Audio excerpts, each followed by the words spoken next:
My girlfriend broke into my room, crying and asked, "What did you do to my pills?" What? I quit my Clash Royale game and stood up confused. She immediately started tearing through my stuff.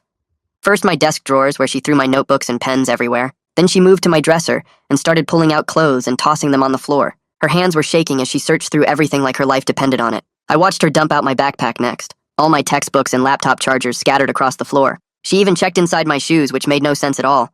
My roommate Mike walked in from the hallway and stopped dead when he saw Cheyenne destroying our room. "Dude, what's happening?" Mike looked between us nervously. Cheyenne spun around to face him with wild eyes. She asked if he'd seen me take anything from her room. Mike shook his head and quickly backed out, saying he'd give us space. Smart guy knew when to make himself scarce. "Cheyenne, what pills are you talking about?" I tried to grab her shoulders gently. She pushed me away and went for my closet next. Started pulling boxes off the top shelf and checking inside each one. Even opened my old shoeboxes full of baseball cards from when I was a kid. Whatever she was looking for had her completely desperate. That's when she pulled out her phone and showed me a text from her roommate Carla. It said Carla had seen someone who looked like me in their room earlier that day. There was even a blurry photo attached showing a guy in a black hoodie going through Cheyenne's nightstand drawer. The person in the photo did look like me from behind. Same height and build, same black North Face hoodie I always wore. But I'd been in the library all afternoon working on my economics paper. I even had the timestamps on my laptop to prove it. "That's not me. I swear I haven't been in your room today." I showed her my laptop history. Cheyenne wasn't listening, though. She collapsed on my bed and put her face in her hands. Started talking about how she needed those pills and couldn't function without them. How everything would fall apart if she didn't have them by tomorrow. Her breathing was getting faster and more panicked. I sat next to her trying to understand. In all our months together, I'd never seen her take any medication. Never noticed pill bottles in her room. Never heard her mention any health issues. But now she was acting like these mysterious pills were life or death. "We can go to the health center. Get you whatever prescription you need." I rubbed her back gently. She shook her head frantically, said it was too complicated to explain, that normal doctors wouldn't understand, that she'd tried the traditional route before but it didn't work. Nothing about this was making sense, but Cheyenne was getting more agitated by the minute. Then she mentioned something that made my stomach drop. Her ex-boyfriend Jeremiah had texted her last week asking about her new relationship, making comments about how I better treat her right. She'd ignored it, but now she wondered if he was involved somehow. I pulled up Jeremiah's Instagram and felt a chill run down my spine. His most recent photos showed he'd dyed his hair dark brown just like mine, was wearing similar clothes in every picture. There was even a photo of him standing outside our dorm building with the caption, "Visiting old friends." Cheyenne called Jeremiah, but he didn't answer. She texted asking if he knew anything about her missing pills. Within seconds, he replied with just 3 words that confirmed our worst fears. "Check your email." Cheyenne's hands trembled as she opened her laptop. There was a new message with no subject line, just a photo attachment showing a small, unmarked pill bottle sitting on what was clearly Jeremiah's desk. Next to it was a printed photo of me and Cheyenne from her Instagram. The message below was simple. He wanted to meet with Cheyenne tonight. Alone, at his off-campus apartment. If she brought anyone or called the police, he'd flush the pills. But if she came by herself, he'd return them and never bother her again. He just needed closure. "You can't seriously be considering this." I stood up pacing, but Cheyenne was already grabbing her jacket. She explained she had no choice. That without those pills, she'd end up in the hospital by tomorrow night. That her parents would find out things she'd kept hidden. That her scholarship would be at risk. Everything in her life would unravel. I tried to stop her, but she was determined. Promised she'd be careful. Said Jeremiah was manipulative but not dangerous. That he was just a lonely guy who couldn't let go. She kissed me quickly and left before I could convince her otherwise. That was 3 hours ago. Now I was sitting in my destroyed room staring at my phone. Cheyenne wasn't answering calls or texts. Her location sharing was turned off. Carla hadn't seen her come back. I'd driven by Jeremiah's apartment twice but couldn't see anything through the windows. Finally, my phone buzzed. A text from Cheyenne's number, but it didn't sound like her. Too formal and cold. Said she was fine and had decided to give Jeremiah another chance. Told me not to contact either of them again. My hands started shaking as I read it over and over. Then another text came through. "Cheyenne doesn't take pills, she's trying to trap you." I grabbed my phone and started taking screenshots of both messages. My fingers kept slipping on the screen because my hands wouldn't stop shaking. I saved each screenshot with the timestamp showing at the top. The first text said Cheyenne wanted to give Jeremiah another chance. The second one warned me she was trying to trap me. Neither one made any sense, but I needed proof of both. Mike pushed open our door and stopped when he saw me sitting in the middle of all the mess Cheyenne had made. He asked what happened, and I just held up my phone to show him the texts. He read them twice, then looked around at the scattered notebooks and clothes everywhere. I started explaining from the beginning while we picked stuff up off the floor. Told him about the blurry photo of someone who looked like me in Cheyenne's room, about Jeremiah stealing her pills and demanding she meet him alone, about her leaving 3 hours ago and not answering any calls. Mike listened while shoving my textbooks back into my backpack. He said we needed to call someone, but I shouldn't go to Jeremiah's apartment by myself. The guy was clearly unstable and trying to mess with both of us. We spent the next 20 minutes getting the room back to normal. Mike grabbed armfuls of clothes and dumped them on my bed while I reorganized my desk drawers. I kept checking my phone every few seconds, hoping Cheyenne would text something that actually sounded like her. Nothing came through. Mike said the whole pill situation was weird because he'd never seen Cheyenne take any medication either. Never noticed her acting sick or mentioning doctor appointments. Whatever these pills were, she'd kept them completely hidden from everyone. We finished cleaning and sat on our beds staring at each other. Mike suggested calling Carla since she was Cheyenne's roommate and might know more about the medication thing. I pulled up her number and hit call. She answered on the third ring, sounding half asleep. I explained that Cheyenne went to meet Jeremiah alone at his apartment and wasn't responding to anyone. Carla's voice went from sleepy to worried in about 2 seconds. She asked if I'd tried campus security, and I said not yet. Carla started talking fast about how Cheyenne had been acting strange lately. Said she'd catch Cheyenne taking pills from an unmarked bottle, but Cheyenne would never explain what they were for. Just said it was complicated and changed the subject. Carla also mentioned that Jeremiah used to show up at their dorm all the time last semester. He'd wait outside their building or follow Cheyenne to class. It got bad enough that Cheyenne filed a no-contact request through their RA, but Jeremiah kept finding ways around it. This whole pattern of controlling behavior suddenly made way more sense. Jeremiah wasn't just some lonely ex who couldn't let go. He was actively stalking Cheyenne and using these pills as leverage. I thanked Carla and told her I'd keep her updated. Then I grabbed my car keys and headed out. Mike called after me asking where I was going, but I was already down the hallway. I drove across campus to the street where Jeremiah's apartment building sat, found a parking spot with a clear view of his unit on the second floor. Lights were on behind the curtains, but I couldn't see anyone moving around inside. I sat there for maybe 15 minutes just watching those windows. My phone stayed silent. No text from Cheyenne. No calls. Nothing. I kept thinking about that second warning text. Someone had used her phone to tell me she was trying to trap me, but who sent it and why? Was it actually Cheyenne trying to warn me? Or was it Jeremiah messing with my head? Sitting in my car feeling completely helpless, I debated whether calling the police would help or make things worse. What if Cheyenne really was there voluntarily and I got her in trouble? What if those pills were something illegal and the cops showing up caused more problems? But what if she was in danger and needed help right now? My phone buzzed with a text from Mike. He said we should call campus security instead of the actual police. They could do a wellness check, which was less aggressive, but still got someone official involved. That actually made sense. I started my car and drove back toward campus. Mike was waiting in our room with his laptop open when I got back. He'd already pulled up the campus security website looking for their non-emergency number. I sat next to him and we found the contact page together. But before calling them, Mike suggested we contact our RA first, since he'd know the proper procedure. Mike opened our dorm group chat and scrolled until he found Lucas's name. He sent a message explaining we needed help with an emergency situation involving another student's safety. While we waited for Lucas to respond, I opened my laptop and pulled up my library account, went through my login history from this afternoon. The timestamp showed I'd signed into a library computer at 2:15 and stayed logged in until 6:10. That was 4 solid hours of proof that I wasn't anywhere near Cheyenne's room when someone stole her pills. I took screenshots of the login records and added them to a new folder on my desktop. Mike looked over my shoulder and nodded. He said that evidence would clear me completely if anyone tried to say I was the one in that blurry photo. Lucas responded to Mike's message within 10 minutes. Said he was coming down to our room right now. He showed up still wearing his pajama pants and a hoodie. We let him in, and he sat in Mike's desk chair while I explained everything from the beginning. Lucas pulled out his phone and started taking notes. He asked specific questions about when Cheyenne left and what the text said. When I mentioned Jeremiah demanding she come alone, Lucas's expression got serious. He said this sounded like it could involve coercion and maybe even identity fraud if Jeremiah really did impersonate me. Lucas explained that campus security could do a wellness check if we were worried about a student's safety, but he also said I needed to compile all my evidence into one place: the photos, the texts, the timestamps, Jeremiah's Instagram posts showing his new appearance, everything that proved what was actually happening. He said documentation was crucial for any official report, because without proof it just became he said, she said. I spent the next hour organizing everything into a single folder, while Mike made a backup copy on his external hard drive. We included screenshots of Jeremiah's recent Instagram posts where he dyed his hair dark brown like mine, added the blurry photo Carla had sent showing someone in a black hoodie going through Cheyenne's room, put in all the threatening texts and emails Jeremiah had sent, added my library login timestamps proving my location. By the time we finished, the folder had over 30 files documenting the entire situation. Lucas reviewed everything and said this was exactly what campus security and police would need to see. Lucas pulled out his phone and dialed campus security right there in our room. He put it on speaker, so we could all hear. A woman answered and Lucas explained the situation in a calm voice. He said a student had gone to meet her ex-boyfriend under bad circumstances and wasn't answering calls.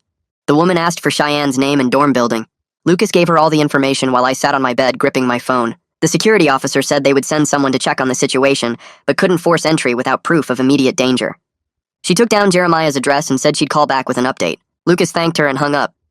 The call took maybe 5 minutes, but it felt like forever. I grabbed Mike's phone from his desk and tried calling Cheyenne again. Maybe she was just blocking my number. Mike unlocked it for me and I dialed her contact. The phone rang once, then went straight to voicemail. Her cheerful recorded message played and I felt sick hearing her normal voice. I hung up without leaving a message. Mike asked what happened and I told him her phone was either off or dead. That wasn't like Cheyenne at all. She always kept her phone charged and never turned it off. Even when she slept, she kept it on the nightstand with the ringer on. My hands started shaking worse as I stared at Mike's phone screen. Then my own phone buzzed with a text from Carla. She said she'd been going through old messages and found something important. I opened the screenshots she sent. They showed a conversation between Cheyenne and Jeremiah from 3 months ago. He was talking about helping her with performance anxiety. Said he could get her pills that normal doctors wouldn't give out. Pills that would help her stay calm during presentations and tests. Cheyenne had thanked him multiple times in the messages. Called him a lifesaver. Said she didn't know what she'd do without his help. I felt my stomach turn reading it. These weren't legitimate prescription pills. Jeremiah had been supplying her with something to create dependence, to keep control over her even after they broke up. Carla sent another text saying this proved Jeremiah was manipulating Cheyenne all along. Lucas read over my shoulder and his face got serious. He said this changed everything because it showed a pattern of control and coercion. My phone rang and I jumped. Campus security calling back. I answered and the same woman from before spoke. She said they'd sent an officer to Jeremiah's apartment and knocked several times, but no one answered. They couldn't hear anything inside and had no legal reason to force entry. I asked if they could try again or wait outside. She said they'd already spent 20 minutes there and couldn't do more without evidence of immediate danger. Lucas took my phone and thanked her for trying. After she hung up, he said we needed to file a formal report with campus police in the morning. That would create an official record and give them more authority to investigate. I opened my laptop and started a new document. Lucas suggested writing down everything that happened tonight with exact times. I typed out the whole timeline, starting with Cheyenne tearing through my room at 9. Added the accusation about me stealing her pills, included the blurry photo from Carla showing someone in my hoodie, wrote about Jeremiah's email demanding she come alone, put in the time Cheyenne left around 10, added the 2 conflicting texts that came through at midnight. One saying she was getting back with Jeremiah, the other warning me it was a trap. Seeing it all written out like that made the manipulation obvious. Jeremiah had planned every step, stolen the pills while dressed like me, used them as leverage to get Cheyenne alone, sent contradictory messages to confuse everyone. Lucas read through my timeline and said it was perfect documentation. Mike suggested we go watch Jeremiah's apartment in case something happened. I grabbed my car keys and we headed out. Lucas said he'd stay in the dorm in case security called back. Mike and I drove to Jeremiah's building and parked across the street where we could see his unit. The lights were still on behind the curtains. We sat there watching for any movement or shadows. Mike took the first hour while I tried to stay calm. My leg kept bouncing and I couldn't stop checking my phone. No new messages from Cheyenne, no calls, nothing. Around 2 we switched and Mike watched while I stared at the building. A few cars drove past, but nobody came or went from the apartment. The lights stayed on the whole time. At 3 we gave up. Both of us were exhausted but too wired to actually sleep. We drove back to campus and trudged up to our room. I couldn't just sit there doing nothing, so I opened my laptop again. Started searching for information about revenge tactics and impersonation fraud. Found articles about identity theft and criminal trespassing. Read that deliberately dressing like someone else to commit a crime made it worse. The impersonation showed planning and intent. What Jeremiah did by stealing Cheyenne's pills while pretending to be me could be serious criminal charges. Trespassing and theft at minimum. Maybe even stalking or harassment depending on his history. I took screenshots of the legal definitions and saved them with my other evidence. The sun started coming up around 6. I hadn't slept at all. Mike was passed out on his bed, still wearing his shoes. I pulled up my email and found my economics professor's address. Wrote him a message explaining I had a personal emergency last night. Asked if I could get an extension on the paper due today. Attached a note from Lucas confirming there was a dorm incident that required my attention. Sent it and hoped he'd understand. My door opened at 8, and Lucas walked in carrying 2 coffees. He handed me one and I took it grateful for the caffeine. He had a stack of printed papers with campus resource information, counseling services, victim advocacy, the formal complaint process. He sat down and said he was taking this to his supervisor because it was beyond normal roommate drama. This involved criminal behavior and student safety. He asked if I was okay and I just shrugged. Didn't really know how to answer that. Lucas said we had a meeting with the housing director at 9. He'd already set it up and explained the basics. She wanted to review all my evidence personally. We walked over to the main housing office right at 9. The director was a woman in her 50s who looked serious but kind. She introduced herself and asked me to sit down. Lucas stayed with me for support. I pulled out my laptop and showed her everything. The timeline, the screenshots, Jeremiah's Instagram posts, my library login records, the texts from Carla. She read through it all carefully, taking notes. When she finished, she looked up and said this needed to involve campus police immediately. Identity fraud and coercion were serious issues that went beyond housing policy. She picked up her phone to make the call. She dialed campus police and put it on speaker while she explained the situation to the dispatcher. Gave them my name and student ID number. Said she needed an officer to take a formal report about identity fraud and possible trespassing. The dispatcher asked a few questions about the incident and checked something in their system. Then she scheduled me for 11 a.m. at the campus police station. The housing director thanked her and hung up. She turned to me and said if Jeremiah had been entering dorms by pretending to be a student, they could ban him from all campus property. Not just a warning, but an actual legal ban that would get him arrested if he showed up. Lucas wrote down the appointment time in his phone and said he'd walk me over there. The housing director handed me a printed copy of the housing policy about unauthorized entry, said I should bring all my evidence to the police appointment. I thanked her and left with Lucas. We walked back toward my dorm in silence. My brain felt overloaded with everything that had happened in the past few hours. When we got to my floor, Lucas said to get some rest and he'd check on me in the morning. I went into my room and Mike was asleep on his bed. I pulled out my phone to set an alarm for 10 a.m. That's when I saw a notification from Instagram. Jeremiah had posted to his story. I opened it and felt my skin crawl. Just 3 words in white text on a black background. Finally talking. Below that was a photo of his apartment door taken from inside. The timestamp showed 2 a.m., which meant Cheyenne had still been there in the middle of the night. Hours after she'd texted me to leave her alone, I took a screenshot and added it to my evidence folder. Tried calling Cheyenne again, but her phone was still off. I couldn't sleep, so I just laid there staring at the ceiling, kept checking my phone every few minutes, hoping for some message from her. Around 7 a.m., I gave up and took a shower, got dressed and made coffee in our room's small pot. Mike woke up and asked if I'd heard anything. I shook my head and showed him Jeremiah's Instagram story. He looked at it and said that was really creepy. My phone buzzed with a text from Carla. She said she needed to send me something important. A minute later, a voice memo file came through. I hit play and heard Cheyenne's voice. She sounded stressed and scared. The recording was from 2 days ago according to the timestamp. Cheyenne was talking to Carla about Jeremiah, said he'd been texting her all week, making comments about her new relationship, asking if I knew about certain things from her past. Then Cheyenne's voice got quieter. She said Jeremiah threatened to tell everyone something if she didn't meet with him. Tell her parents, tell the university, tell me. She didn't say what the secret was, but she sounded genuinely afraid. The recording ended and I just sat there processing it. This wasn't just about pills. Jeremiah had been blackmailing her with something else entirely. I forwarded the voice memo to my evidence folder and texted Carla back thanking her. She replied saying Cheyenne had sworn her to secrecy, but now that she was missing, Carla felt like she had to share it. I spent the next hour going through everything one more time, making sure all my screenshots were organized, all my timestamps were clear, all the evidence was ready to show the police. Lucas knocked on my door at 10:30, and we walked over to the campus police station together. It was in a small building near the administration offices. We went inside, and I gave my name to the front desk officer. She told me to have a seat and that Officer Wheeler would be with me shortly. The waiting area had plastic chairs and old magazines. Lucas sat with me and we didn't talk much, just waited. After about 15 minutes, a tall officer in his 30s came out and introduced himself as Officer Damon Wheeler. He shook my hand and led me back to a small interview room. Lucas asked if he could sit in and Wheeler said that was fine. We all sat down at a metal table. Wheeler pulled out a notepad and asked me to start from the beginning. I opened my laptop and walked him through everything, showed him the timeline I'd made, the photo of someone in my hoodie going through Cheyenne's room, my library login records proving I wasn't there, Jeremiah's Instagram posts showing he'd changed his appearance to look like me, the threatening email, the text from Cheyenne's phone, the voice memo from Carla.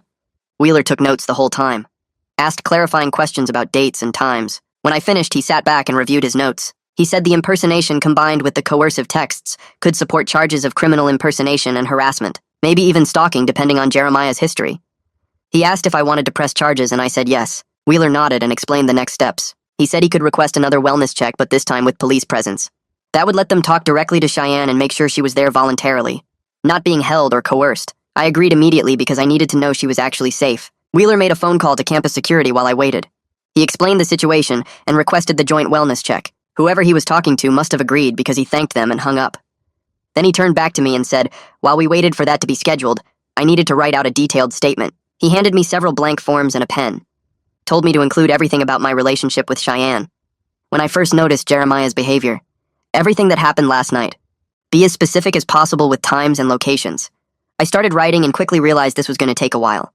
I wrote about how Cheyenne and I started dating 4 months ago, how she'd mentioned her ex a few times but never seemed worried about him, how I'd never seen her take any medication or heard her talk about health issues. Then I wrote about yesterday, the exact time she came to my room, what she said about the missing pills, the photo Carla sent, Jeremiah's Instagram account and the changes to his appearance, the email demanding she meet him alone, her leaving around 10 p.m., the conflicting texts at midnight, my attempts to find her, The 2 a.m. Instagram story. The voice memo revealing blackmail.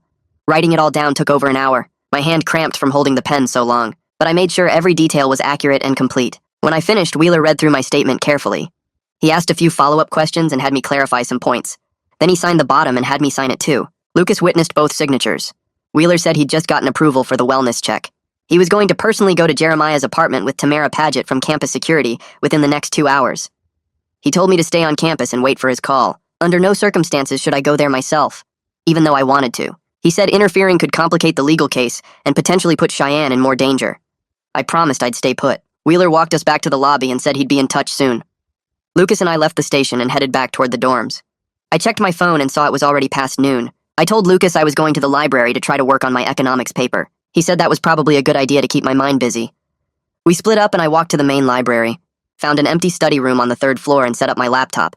Opened my economics paper but couldn't focus on any of the words, just kept checking my phone every 30 seconds. Mike texted me asking how the police report went. I sent him a quick update saying Wheeler was doing a wellness check soon. Mike replied that he was back in our room monitoring Jeremiah's social media, said he'd let me know if anything new got posted. I tried reading my economics textbook, but the words just blurred together. Kept thinking about Cheyenne stuck in that apartment, about what Jeremiah might be saying to her, about what he was threatening to reveal. My phone buzzed with a text from Lucas. He was checking in to see how I was doing. Asked if I knew about the campus counseling services that had walk-in hours. Said maybe I should talk to someone about everything that was happening. I thanked him but said I just needed to get through the next few hours first. Then I realized I hadn't eaten anything since yesterday afternoon. My stomach felt empty but also twisted up with anxiety. The idea of food made me feel sick. I bought a granola bar from the vending machine downstairs but could only eat half of it. Went back to my study room and stared at my phone.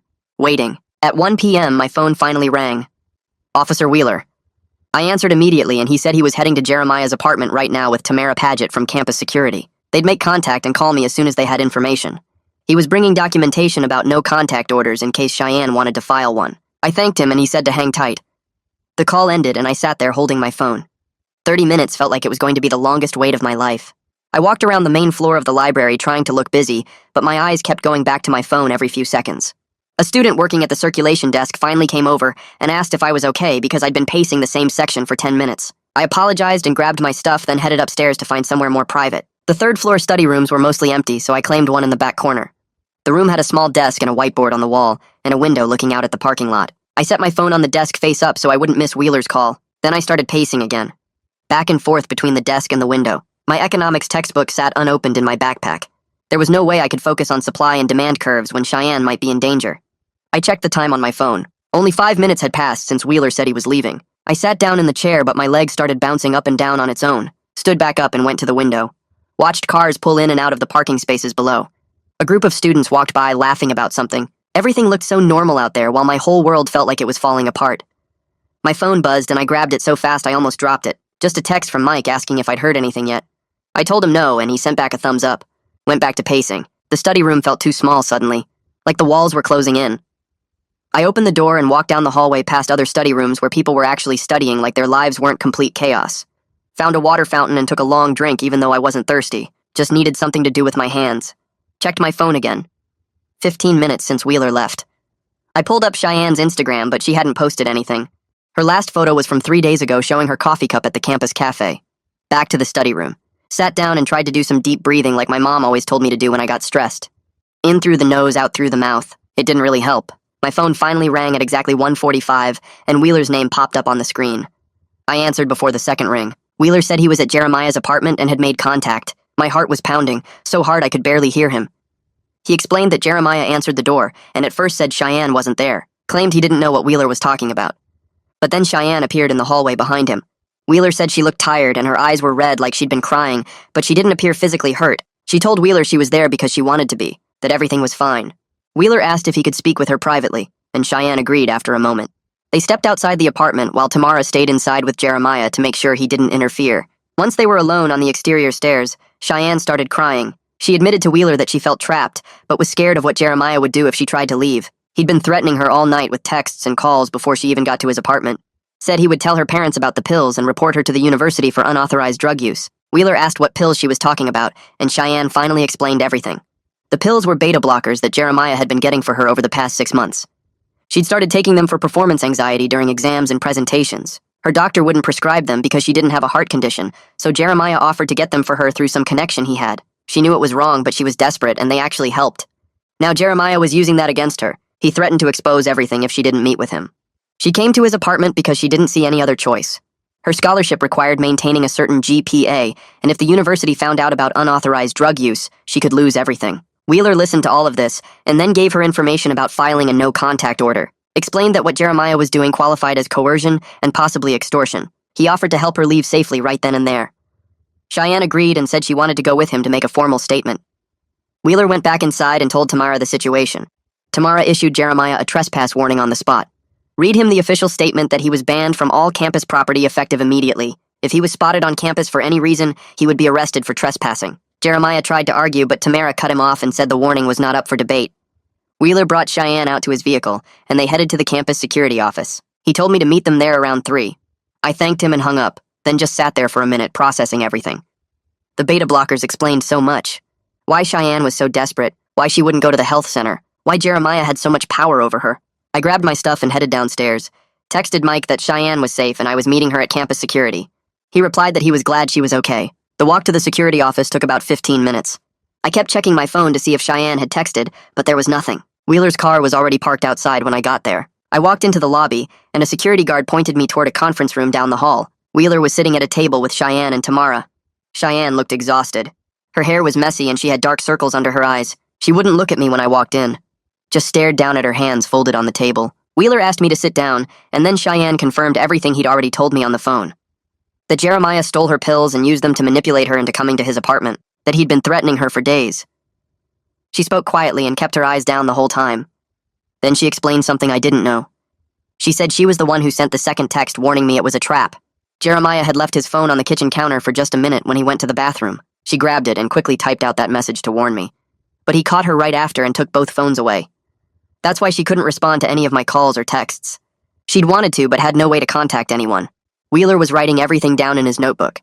He explained that while beta blockers themselves might not be illegal, the way Jeremiah obtained them and used them as leverage could support harassment and extortion charges.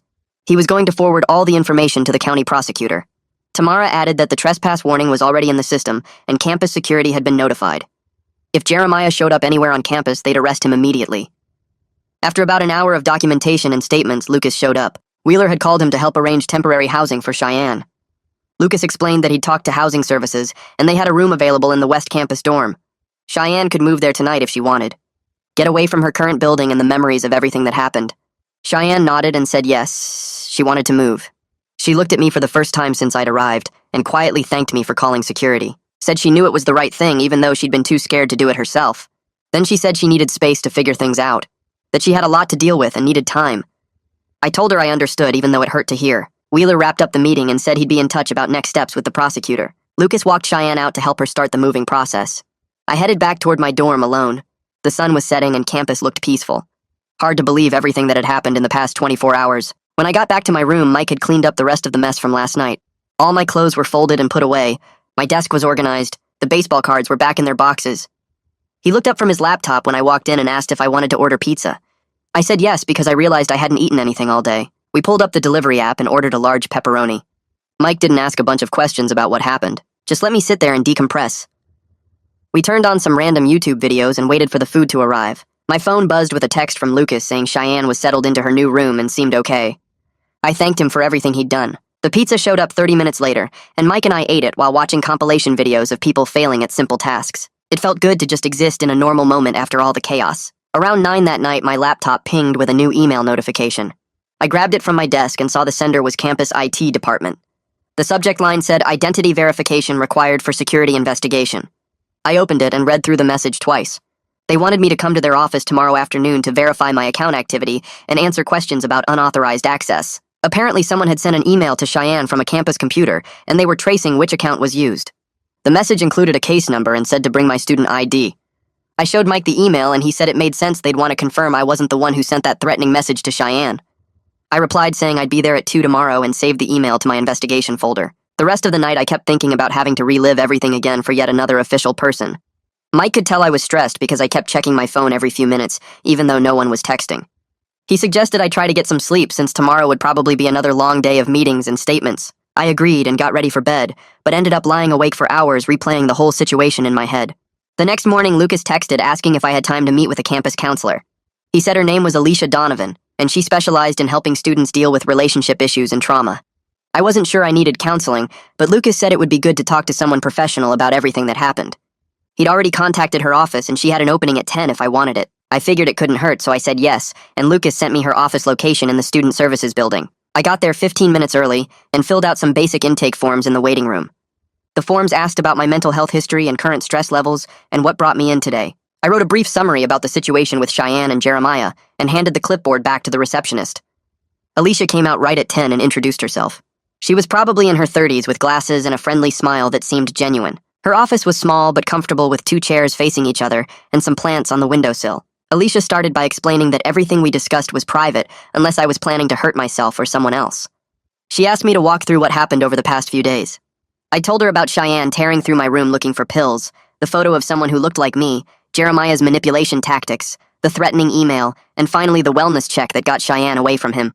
Alicia listened without interrupting and took a few notes on her tablet. When I finished, she said what I was feeling right now was completely normal for this kind of situation. Anger at Jeremiah for manipulating everyone, betrayal that Cheyenne kept secrets and put herself in danger, confusion about what was real and what wasn't, worry about whether she'd be okay going forward. She said all those emotions made sense and I shouldn't feel guilty for having them. That actually helped because I'd been wondering if I was being selfish for feeling mad at Cheyenne when she was clearly the victim here. Then Alicia started teaching me about healthy boundaries in relationships. She explained that I wasn't responsible for fixing Cheyenne's problems or protecting her from the consequences of her choices. That caring about someone didn't mean taking on their issues as my own. She gave me specific examples of what healthy boundaries looked like. Saying no when someone asks me to do something that makes me uncomfortable. Not dropping everything to solve someone else's crisis. Recognizing when I need space to process my own feelings. She also taught me some scripts for what to say if Jeremiah tried to contact me directly. Simple phrases like, "I don't want to talk to you," or "I'm ending this conversation now." She said having those prepared responses would help me stay calm if he showed up or messaged me. We spent almost an hour going through different scenarios and practicing how I'd respond. By the end, I felt way more prepared to handle whatever came next. After the counseling session, I headed to the IT department for my 2 o'clock appointment. The specialist who met with me was a guy probably in his late 20s who introduced himself as the security coordinator. He pulled up some logs on his computer and asked me to verify my student account username. Then he showed me a list of all the computers I'd logged into over the past week. I recognized most of them from my usual study spots in the library and the computer lab in my dorm. He pointed to one entry that showed a guest computer account in the main library had been used to send an email to Cheyenne's address. The timestamp was from yesterday afternoon, around the same time Jeremiah must have sent that threatening message. The specialist explained that guest accounts didn't require student credentials, so anyone could use them.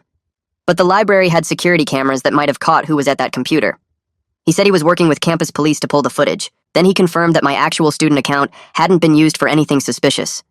This proved I wasn't the one who sent the email and that Jeremiah had been on campus impersonating a student. The specialist said this information would strengthen the trespass case against him since he'd violated campus access policies. On day 3, Officer Wheeler called my cell around noon. I was in the library trying to catch up on homework but couldn't really focus. He said the investigation was building a strong case for criminal harassment charges against Jeremiah. They had documentation of the threatening email, the coercive texts, Cheyenne's statement about being held against her will, and now proof he'd trespassed on campus. Wheeler was working with the campus conduct office to make sure the trespass warning stayed enforced. He said campus security had been notified with Jeremiah's photo and description. If he showed up anywhere on campus, they'd arrest him immediately. Wheeler also mentioned the county prosecutor was reviewing everything to decide on formal charges. The whole process would take a few weeks, but the evidence was solid. I thanked him for the update and felt relieved that people were taking this seriously. It wasn't just going to disappear because Jeremiah decided to back off. That afternoon, my phone buzzed with a long text from Cheyenne. She started by apologizing for everything that happened and for not being honest with me from the beginning. She explained she got involved with the beta blockers because of pressure to perform well in her classes. Her scholarship required maintaining a high-grade average, and she'd been struggling with test anxiety. Jeremiah offered her the pills as a solution when she was desperate sophomore year. He said they'd help her stay calm during exams without the side effects of regular anxiety medication. At first, it seemed like a good option, but then she realized he was using them to control her. Whenever she tried to break up with him, he'd threaten to cut off her supply or tell her parents what she'd been taking. She admitted she should have gone to a real doctor instead of relying on him, should have been honest with me about what was going on instead of letting him manipulate the whole situation. The text ended with her saying she understood if I didn't want to be with her anymore, but she wanted me to know the truth. I read her message 3 times before responding. Part of me wanted to say everything was fine and we'd figure it out together. But I remembered what Alicia taught me about boundaries and not taking on someone else's problems. I typed out a response saying I appreciated the apology and understood she'd been in a difficult situation. But I needed time to process everything, and I thought we should take a break from our relationship while she figured out her stuff. It was one of the hardest texts I'd ever sent. My thumb hovered over the send button for a solid minute before I finally pressed it. Alicia had helped me understand it was necessary, though. Cheyenne needed to focus on getting proper treatment, and I needed space to deal with my own feelings about what happened. Later that evening, Carla texted me thanking me for getting help for Cheyenne. She said she'd been encouraging Cheyenne to see a real doctor about legitimate treatment for her anxiety. Apparently, Cheyenne had an appointment scheduled at the campus health center for next week. Carla also mentioned something that made my stomach turn. Two other girls from their dorm had come forward with stories about Jeremiah's controlling behavior from previous semesters. He'd apparently pulled similar manipulation tactics with other students before Cheyenne. One girl said he'd offered her pills for studying. Another said he'd stalked her after she broke up with him. Carla was helping them document everything to give to campus conduct. The pattern was clear now. Jeremiah targeted vulnerable students and used substances or threats to maintain control over them. The next morning, Lucas stopped by my room with an update. Campus conduct had opened formal cases against Jeremiah based on multiple reports of harassment and trespassing. The process would take a few weeks to complete, but the evidence was strong enough that he'd likely be banned from campus permanently. Lucas said the conduct board took these situations seriously, especially when there were multiple victims involved. He'd been collecting statements from everyone affected and forwarding them to the appropriate offices. I thanked him for everything he'd done to help. Having an RA who actually cared and knew the proper procedures made a huge difference. Without Lucas, I probably would have just sat in my room panicking instead of getting official help. That afternoon, I finally got a response from my economics professor about the extension request I'd sent days ago. He granted me an extra week to finish the paper, said the police report Lucas provided was sufficient documentation of the emergency situation. I felt relieved because I'd been seriously worried about failing the class. The paper was worth 30% of my grade, and there was no way I could have finished it on time with everything else happening. Now I had breathing room to actually focus on the assignment, instead of constantly dealing with crisis management. I opened my laptop and looked at the half-finished draft I'd started before this whole mess began. It felt like a lifetime ago, even though it had only been a few days. Mike knocked on my doorframe the next morning and asked if I wanted to grab breakfast. We walked to the dining hall and he brought up something I hadn't even thought about. He said I should stop wearing that black hoodie for a while since Jeremiah was still out there somewhere, and people kept confusing us. Made sense. I went through my closet that afternoon and pulled out a red jacket I'd gotten for Christmas but never wore. Felt weird changing my whole style because of some creep, but Mike was right about reducing the confusion. Over the next few days, we fell into a new routine. Mike would check in every morning to make sure I was doing okay. We'd study together in the common room instead of our separate desks. He even came with me to the campus coffee shop when I needed to work on assignments. Having someone around who knew the whole situation made everything easier. I didn't have to explain why I kept checking my phone or why I avoided certain parts of campus. Lucas stopped by on Thursday with a flyer for a workshop happening that weekend. Digital safety and healthy relationships. He said the campus counseling center ran it every month and thought it might help me process everything. I wasn't sure at first because workshops sounded boring, but I trusted Lucas. Saturday morning, I showed up at the student center and found about 20 other students in the room. The counselor running it talked about manipulation tactics and warning signs in relationships. She went through examples of controlling behavior and coercion.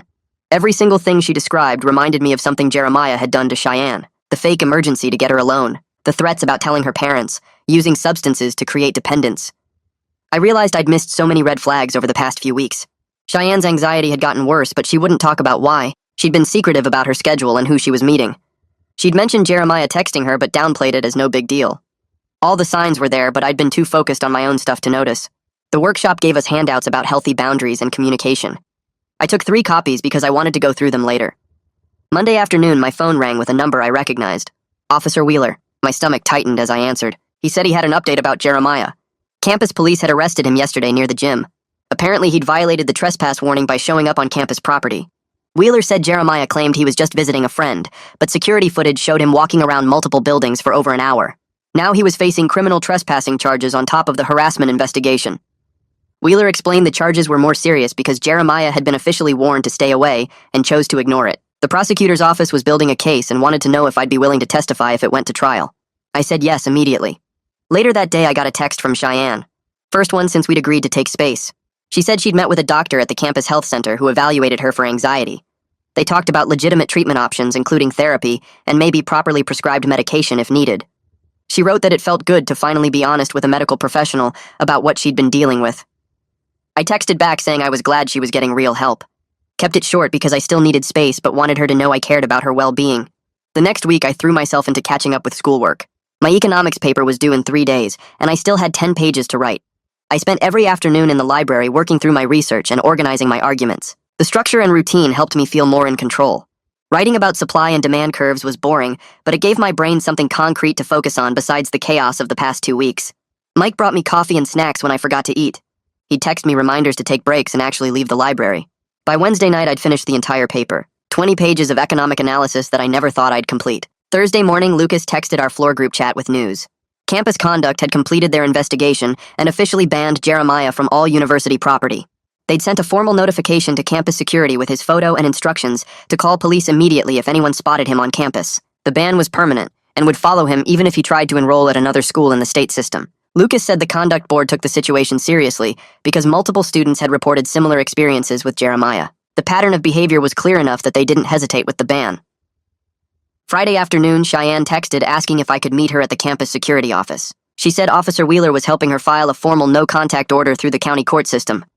She wanted me there as a witness since I'd been involved in the original incident. I walked over and found Cheyenne sitting in the waiting area looking tired but determined.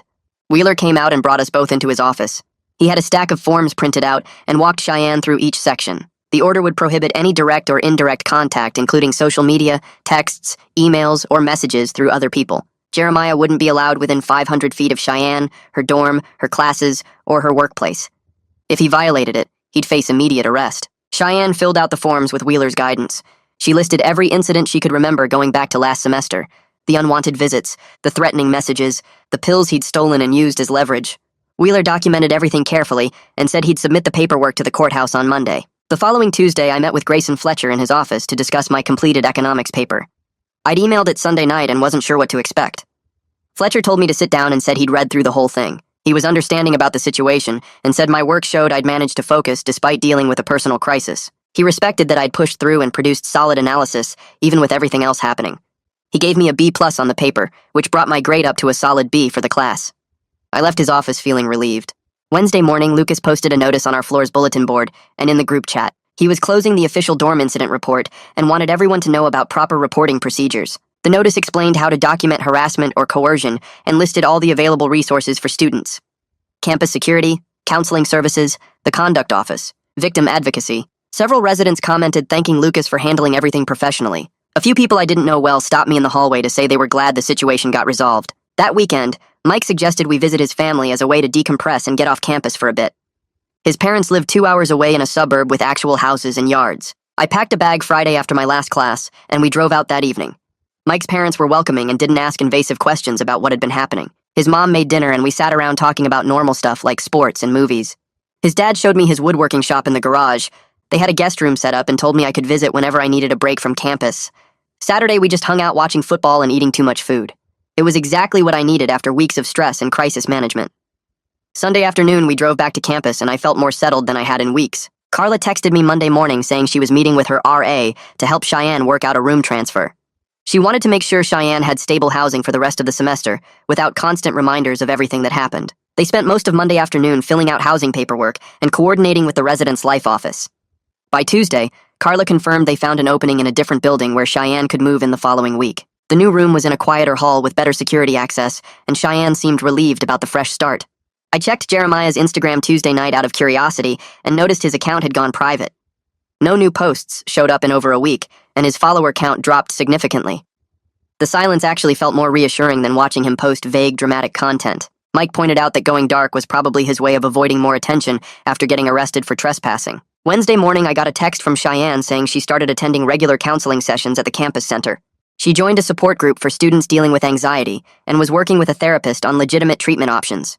Her messages were brief but respectful of the boundaries I set about needing space. She sent occasional updates about her progress, but never pushed for more contact than I was comfortable with. I appreciated that she understood we needed distance while she focused on recovery. Thursday afternoon, Officer Wheeler called and asked me to stop by the station to pick up final documentation. He handed me a thick folder containing his completed police report and a case number I could reference if needed. Wheeler explained the harassment charges against Jeremiah were moving forward through the county prosecutor's office. The evidence we collected was strong enough that the prosecutor felt confident about getting a conviction or plea deal. Wheeler also gave me copies of all the incident reports and witness statements in case I needed them for any reason. 3 weeks after the initial incident, Cheyenne sent me a longer text confirming she filed the no-contact order and the court approved it. She thanked me for getting help when she couldn't ask for it herself. Her message acknowledged that our relationship was over, but she was grateful I cared enough to involve authorities instead of just walking away. Reading her text made me feel like I made the right choice, even though the whole situation was messy and complicated. I scheduled another session with Alicia to talk about how I was managing the aftermath. She seemed pleased that I maintained healthy boundaries and used campus resources instead of trying to handle everything alone. Alicia encouraged me to keep prioritizing my own well-being and reminded me that helping someone doesn't mean sacrificing my own mental health. We discussed warning signs I should watch for in future relationships, and she gave me strategies for recognizing manipulation tactics early. Lucas organized a dorm floor meeting the following week about safety and reporting procedures. He used the situation as a teaching moment, without sharing identifying details about me or Cheyenne. Several residents asked good questions about how to document harassment and when to involve authorities. A few people seemed more aware of available resources after Lucas explained the process. The meeting made me realize how many students don't know about campus security protocols or victim advocacy services until they need them. 2 days later, I got a call from the county prosecutor's office with news about Jeremiah. They said he accepted a plea deal that included probation, mandatory counseling, and a permanent no-contact order. He wouldn't face jail time, but the charges would remain on his record. The prosecutor explained that the plea deal saved everyone from going through a trial while still holding Jeremiah accountable. I felt relieved knowing he had legal consequences, even if they weren't as severe as they could have been. A month after everything started, I finally felt like I was back to my normal routine. Classes filled my days and I hung out with Mike without constant anxiety about checking my phone. I worked on assignments in the library without looking over my shoulder or worrying about dramatic confrontations. Sometimes I still thought about what happened and wondered if I could have handled things differently, but mostly I felt grateful for the lessons I learned about recognizing manipulation tactics and trusting my instincts when something feels wrong. Cheyenne was doing better with legitimate medical support and regular therapy. Jeremiah was legally required to stay away from all of us. I had stronger boundaries and better coping skills for handling future relationship issues. The whole experience taught me that getting help from authorities and campus resources isn't overreacting when someone's safety is at risk. Mike and I talked about it sometimes, and he pointed out that I did the right thing even when it felt uncomfortable. Looking back, I realized how easily the situation could have gone worse if I hadn't involved Lucas and campus police. The system worked the way it was supposed to, and everyone involved took the situation seriously. That knowledge made me feel more confident about navigating college life and future relationships, with better awareness of red flags and healthy boundaries. That's today's story wrapped up. I try to make sure there's always something useful hidden in each one, even if it's small. And then hopefully this one gave you something to take with you. Subscribe so you'll catch the next bit of insight.